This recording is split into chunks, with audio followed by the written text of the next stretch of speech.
ರಾಮಪುರ ಅನ್ನೋ ಗ್ರಾಮದಲ್ಲೊಂದು ಶಿವ ಅನ್ನೋ ಹುಡುಗ ಇದ್ದನು. ಶಿವ ತನ್ನ ತಾಯಿ ಜೊತೆ ಇದ್ದನು. ತನ್ನ ತೋಟದಿಂದ ಮಾವು ಮಾರ್ತಾ ಜೀವನ ಕಳೆಯುತ್ತಿದ್ದನು. ಅವನು ಮರಗಳನ್ನು ಚೆನ್ನಾಗಿ ನೋಡಿಕೊಂಡು ಗ್ರಾಮದಲ್ಲಿ ಮಾವುಗಳನ್ನು ಮಾರುತ್ತಿದ್ದನು. ಆದರೆ ಕೆಲವೊಮ್ಮೆ ಮಾವುಗಳು ಮಧ್ಯಮ ಗುಣಮಟ್ಟದಾಗುತ್ತಿವೆ, ಕೆಲವೊಮ್ಮೆ ಅವು ಹಾಳಾಗುತ್ತವೆಯೂ ಆಗುತ್ತಿತ್ತು. ಒಂದು ದಿನ ಶಿವ ತನ್ನ ಮಾವುಗಳನ್ನು ಮಾರಲು ಮಾರುಕಟ್ಟೆಗೆ ಹೋದನು. ಅಲ್ಲಿ ಒಂದು ವ್ಯಾಪಾರಿಯು ಹೇಳಿದ, ಸಾರ್, ಇವು ನನ್ನ ತೋಟದಿಂದ ಹೊಸದಾಗಿ ಬಂದ ಮಾವುಗಳು, ದಯವಿಟ್ಟು ಖರೀದಿಸಿ. ಈ ಮಾವುಗಳು ತುಂಬಾ ಕೆಟ್ಟದಾಗಿವೆ. ಒಂದು ತಗಲುವವರು ಇವುಗಳನ್ನು ತೆಗೆದುಕೊಳ್ಳಲ್ಲ. ಖರೀದಿ ಮಾಡೋದೇ ಬೇಡ, ಯಾರೂ ತಿನ್ನಲ್ಲ. ಒಂದು ಮಾವಿನ ಹಣ್ಣು ತಿಂದು ನೋಡಿ, ತುಂಬಾ ರುಚಿಕರ ಇರುತ್ತೆ ನೋಡಿ. ಅದು ಕೆಟ್ಟದಾಗಿ ಕಂಡರೆ ಯಾರು ತಿಂದು ನೋಡುತ್ತಾರೆ? ಇದನ್ನು ಕೇಳಿ ಶಿವನಿಗೆ ತುಂಬಾ ನಿರಾಸೆಯಾಗಿತ್ತು. ಅಂದ್ರೆ ಮಾವಿನ ಹಣ್ಣುಗಳೊಂದಿಗೆ ಮನೆಗೆ ಹೋದನು.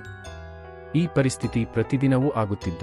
ಅವನು ಮಾರ್ಕೆಟ್ಗೆ ಹೋಗಿ ಮಾವಿನ ಹಣ್ಣುಗಳನ್ನು ಮಾರ್ತಿದ್ದ. ಯಾರೂ ಖರೀದಿಸುತ್ತಿರಲಿಲ್ಲ. ಅವನ ಎಲ್ಲಾ ಮಾವಿನ ಹಣ್ಣುಗಳು ಹಾಳಾಗುತ್ತಿತ್ತು ಮತ್ತು ಅವನು ದಿನೇ ದಿನೇ ಹೆಚ್ಚು ನಿರಾಸೆಗೊಳ್ಳುತ್ತಿತ್ತು. ಅವನು ನಿರಾಶೆಯಿಂದ ಮುಳುಗುತ್ತಿದ್ದ. ಅದೆಲ್ಲ ಅಲ್ಲ, ಅವನು ಸಾಲ ತೆಗೆದುಕೊಂಡಿದ್ದ ಜನರು ಅವನ ಮನೆಗೆ ಬರುತ್ತಿದ್ದು ಮನೆಯ ವಸ್ತುಗಳನ್ನು ಕೂಡ ತೆಗೆದುಕೊಂಡು ಹೋಗ್ತಿದ್ದರು. ಆ ಸಾಲಗಾರರಲ್ಲಿ ಒಬ್ಬರು ಭುವನಪ್ಪ. ಅವನು ದೊಡ್ಡ ಮಾವಿನ ತೋಟದ ಮಾಲೀಕ. ಅವನ ಮಾವಿನ ಹಣ್ಣುಗಳನ್ನು ನಗರದಲ್ಲಿ ಹೆಚ್ಚು ಬೆಲೆಗೆ ಮಾರುತ್ತಿದ್ದರು. ಭುವನಪ್ಪ ವಾಜ, ಲೋಭಿ ಮತ್ತು ಸ್ವಾರ್ಥಿ. ಅವನು ಯಾರನ್ನೂ ಹಣ ಕೊಡಲಿಲ್ಲ. ಭುವನ್ ಶಿವನ ಮನೆಗೆ ಬಂದು, ಓ ಶಿವ, ನಿನ್ನ ತಂದೆ ಮಂದಿ ಬೇಗನೆ ಇಳಿಯುತ್ತಿದ್ದಾರೆ ಅಂತ ಕೇಳಿದೆ. ನೀನು ನನ್ನ ಕೆಲಸಕ್ಕೆ ಬನ್ನಿ. ಕನಿಷ್ಠ ನಿನಗೆ ಊಟ ಮತ್ತು ಆಶ್ರಯ ಸಿಗುತ್ತದೆ. ನನ್ನ ಆಫರ್ ಸ್ವೀಕರಿಸೋದೇ ನಿನಗೆ ಇಂದಿಗೆ ಉಳಿದ ಏಕೈಕ ಆಯ್ಕೆಯಾಗಿದೆ. ನಾನು ನಿಮ್ಮಿಗಾಗಿ ಕೆಲಸ ಮಾಡುತ್ತೇನೆಂದರೆ ಬೀದಿ ಜೀವನವೇ ಇಷ್ಟ. ಆದ್ರೆ ನಿಮ್ಮ ಆಫರ್ಗೆ ಧನ್ಯವಾದಗಳು, ನೀವು ಹೋಗಿ. ಇದು ಕೇಳಿ ಭುವನ್ ಕೋಪಗೊಂಡು ಶಿವನನ್ನು ಕಿರುಕುಳಿಸಿದನು. ಈ ಭಿಕ್ಷುಕನನ್ನು ನೋಡಿ, ನನ್ನ ಮುಂದೆ ದೊಡ್ಡದಾಗಿ ವರ್ತಿಸುತ್ತಿದ್ದ. ನಿನ್ನ ಸ್ಥಾನ ಗೊತ್ತಾಗಿರಬೇಕು. ನಿನ್ನ ಸಹಾಯ ಮಾಡಲು ನಾನು ಪ್ರಯತ್ನಿಸುತ್ತಿದ್ದೆ, ಸರಿ, ಆದರೆ ಲೋನ್ 2 ವಾರಗಳಲ್ಲಿ ಹಿಂತಿರುಗಿಸು, ಇಲ್ಲವೇ ನಿನ್ನ ಮನೆ ಮತ್ತು ಆರ್ಚರ್ ತೆಗೆದುಕೊಳ್ಳುತ್ತೇನೆ. ದಯೆಯ ಮೌಲ್ಯ ಈಗ ಯಾರಿಗೂ ಇಲ್ಲ. ನಾನು ಹೋಗುತ್ತಿದ್ದೇನೆ. ಭುವನ್ ಹೋಯ್ತು ಮತ್ತು ಶಿವ ಅವರ ಮುಖದಲ್ಲಿ ಚಿಂತೆ ಕಂಡುಬಂದಿತು. ನಂತರ ಅವನು ತನ್ನ ತಾಯಿಗೆ ಹೇಳಿದ, ಅಮ್ಮ, ನಾನು ಭುವನ್ನವರ ಸಾಲ ನೀಡದೇ ಇದ್ದರೆ ಅವರು ನಮ್ಮ ಮನೆ ಮತ್ತು ಆರ್ಚರ್ ತೆಗೆದುಕೊಳ್ಳುತ್ತಾರೆ. ಈಗ ಗ್ರಾಮದಲ್ಲಿ ಯಾರೂ ನನಗೆ ಹಣ ಸಾಲಕ್ಕೆ ಕೊಡಲಿಲ್ಲ. ನಾನು ಏನು ಮಾಡಬೇಕು?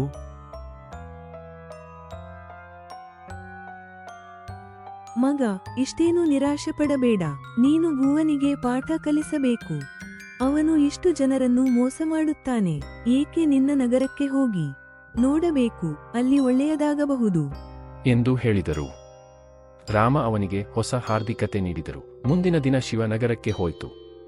ಅವನು ಕೆಲವು ಅಂಗಡಿದಾರರಿಂದ ಸಾಲ ಕೇಳೆ, ಆದರೆ ಯಾರೂ ಸಹಾಯ ಮಾಡಲಿಲ್ಲ, ಏಕೆಂದರೆ ಅವನನ್ನು ಯಾರೂ ಪರಿಚಯವಾಗಿರಲಿಲ್ಲ. ಸಂಜೆಯಾಗುವ ತನಕ ಅವನು ಎಲ್ಲ ಆಶಾ ಕಳೆದುಕೊಂಡು ಅರಣ್ಯದ ಮೂಲಕ ಮನೆಗಳಿಗೆ ಹಿಂತಿರುಗಲು ನಿರ್ಧರಿಸಿದ. ನಡೆಯುತ್ತಾ ಹೋಗುತ್ತಾ ಅವನು ನೆಲದ ಮೇಲೆ ಅಜಾಗರೂಕನಾಗಿ ಬಿದ್ದಿದ್ದ ಒಂದು ಸಾಧು ಬಾಬನನ್ನು ಕಂಡನು. ಶಿವ ಅವನ ಬಳಿ ಹತ್ತಿರ ಹೋಗಿ ಸಾಧು ಬಾಬನನ್ನು ಎಚ್ಚರಿಸಲು ಪ್ರಯತ್ನಿಸಿದ, ಆದರೆ ಅದು ಪ್ರಯೋಜನವಿಲ್ಲ. ಆದ್ದರಿಂದ ಶಿವ ಸ್ವಲ್ಪ ನೀರನ್ನು ಸಾಧು ಮುಖಕ್ಕೆ ಹಚ್ಚಿದ. ಸಾಧು ಬಾಬನು ಎದ್ದನು. ನೀರು ಕುಡಿಯಲು ನಂತರ ಅವನು ಚೆನ್ನಾಗಿದ್ದಾನೆಂದು ಅನುಭವಿಸಿದ. ಬಾಬಾ, ನೀವು ಈಗ ಚೆನ್ನಾಗಿದ್ದೀರಾ? ಹೌದು ಮಗನೇ, ಈಗ ಚೆನ್ನಾಗಿದ್ದೇನೆ. ನೀನು ಈ ಹಳೆಯವನಿಗೆ ಸಹಾಯ ಮಾಡಿದ್ದೀಯಾ. ನಿನ್ನ ಮೇಲೆ ಸದಾ ಆಶೀರ್ವಾದಗಳಿರಲಿ. ಹೇಳು, ನಾನು ಏನು ಸಹಾಯ ಮಾಡಲಿ? ಬಾಬಾ, ನನಗೆ ಏನೂ ಬೇಕಿಲ್ಲ, ನಿನ್ನ ಆಶೀರ್ವಾದವೇ ಕೊಡು. ನಾನು ನನ್ನ ಪಾಪಗಳನ್ನು ತೀರಿಸಿಕೊಳ್ಳುತ್ತೇನೆ. ಆ ಸಾಧು ತನ್ನ ಬ್ಯಾಗ್ ತೆರೆಯುತ್ತಾನೆ. ಒಂದು ಬೀಜ ತೆಗೆದು ಶಿವನಿಗೆ ನೀಡುತ್ತಾನೆ. ನಿನ್ನ ತೋಟದಲ್ಲಿ ಈ ಬೀಜ ನೆಟ್ಟಾಗ ನಿನ್ನ ಇಚ್ಛೆಯ ಹಣ್ಣು ಹೆಸರು ಹೇಳು. ಆ ಮರ ಆ ಹಣ್ಣನ್ನು ಬೆಳೆಸಿ, ನಿನ್ನ ಬಡತನವೇ ದೂರವಾಗುತ್ತದೆ. ಶಿವನು ಬೀಜವನ್ನು ತೆಗೆದುಕೊಂಡು ಹೇಳಿದ, ಧನ್ಯವಾದಗಳು, ಈಗ ನಾನೆಂದು ಹೋಗ್ತೀನಿ. ಶಿವನು ಮನೆಗೆ ಹಿಂತಿರುಗಿ ಮುಂದಿನ ಬೆಳಿಗ್ಗೆ ಆ ಬೀಜವನ್ನು ತನ್ನ ತೋಟದಲ್ಲಿ ನೆಟ್ಟನು. ನೆಡುವಾಗ ಮೈಂಗೌ ಮರದ ಹೆಸರನ್ನು ಹೇಳಿದ. 2 ದಿನಗಳ ನಂತರ ಬೀಜವು ಸಣ್ಣ ಮರವಾಗಿ ಬೆಳೆದಿತು, ಹಣ್ಣುಗಿಡ. ಶಿವ ಅದನ್ನು ಬೆಳೆಯುತ್ತಿರುವುದು ನೋಡಿ ತುಂಬಾ ಖುಷಿಪಟ್ಟನು. ಇದು ಒಂದು ಮಾಯಾಜಾಲದ ಮರದಂಥದ್ದು ಇದ್ದಂತೆ. ನೋಡೋಣ ಏನಾಗುತ್ತೆ ಎಂದು ನಿರೀಕ್ಷಿಸಿದನು. ಈ ರೀತಿ ಯೋಚಿಸುತ್ತಾ ಶಿವ ಮನೆಗೆ ಹಿಂತಿರುಗಿದನು. ದಿನದಿಂದ ದಿನಕ್ಕೆ ಗಿಡವು ಬಲವಾಗಿ ಬೆಳೆದಂತೆ ಶಿವ ಆ ಗಿಡದ ಜೊತೆಗೆ ಹಣ್ಣಿನ ತೋಟದ ಇತರ ಮರಗಳನ್ನು ನೋಡಿಕೊಳ್ಳುತ್ತಿದ್ದನು. 8ನೇ ದಿನಕ್ಕೆ ಗಿಡವು ಸಂಪೂರ್ಣವಾಗಿ ಹಣ್ಣಿನ ಮರವಾಗಿದೆ. ಮರದಲ್ಲಿ ಬಂಗಾರದ ಹಣ್ಣು ಹತ್ತಿರ ಇದ್ದವು. ಶಿವ ಅಂದನು,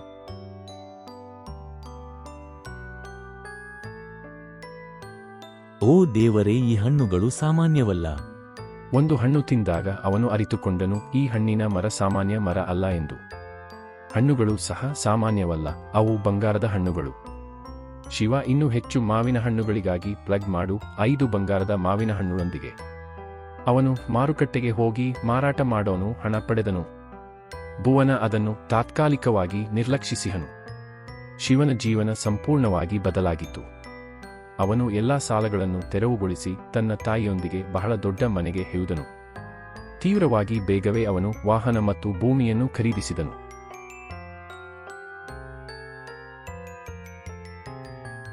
ಶಿವ ಇಷ್ಟು ಹಣವನ್ನು ಹೇಗೆ ಪಡೆಯುತ್ತಾನೆ? ಏನೋ ವಿಚಿತ್ರವಾಗಿದೆ. ನಾಳೆ ಇದನ್ನು ತಿಳಿದುಕೊಳ್ಳಬೇಕಾಗಿದೆ. ಮುಂದಿನ ದಿನ ಭುವನ ಶಿವನ ತೋಟಕ್ಕೆ ಒಳಗಾಗಿ ಅವನಿಗೆ ಅಷ್ಟು ಚೆನ್ನಾಗಿ ಮುತ್ತು ಹಣ್ಣಿನ ಮರ ಕಾಣಿಸಿಕೊಂಡಿತು.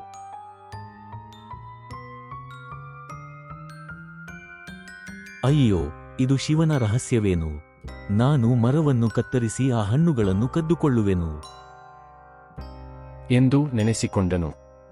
ಅವನು ಮರದ ಹತ್ತಿರ ಹೋದ ಕೂಡಲೇ ಅವನ ಕೈ ಹಣ್ಣುಗಳನ್ನು ಹಿಡಿಯಲು ತ್ವರಿತಗೊಂಡಾಗ ಅವನು ತಕ್ಷಣವೇ ಒಂದು ದಟ್ಟ ಗುಂಡಿಗೆ ಬಿದ್ದು ಹೋಯಿತು.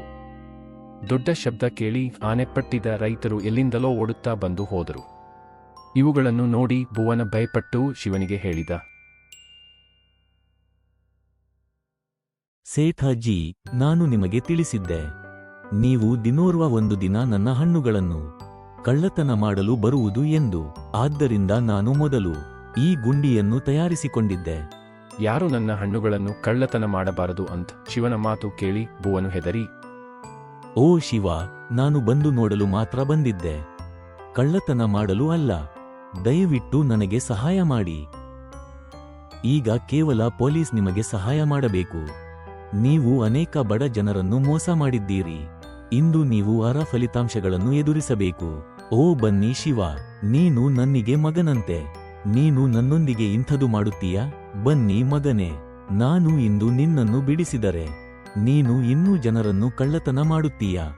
ಆದ್ದರಿಂದ ಕ್ಷಮಿಸು, ನಾನು ನಿನಗೆ ಸಹಾಯ ಮಾಡಲಾರೆ. ಶಿವ ಪೊಲೀಸರು ಬಂದಾಗ ಅವರನ್ನು ಕರೆತಂದನು. ಭುವನ್ ಮೌನವಾಗಿದ್ದನು.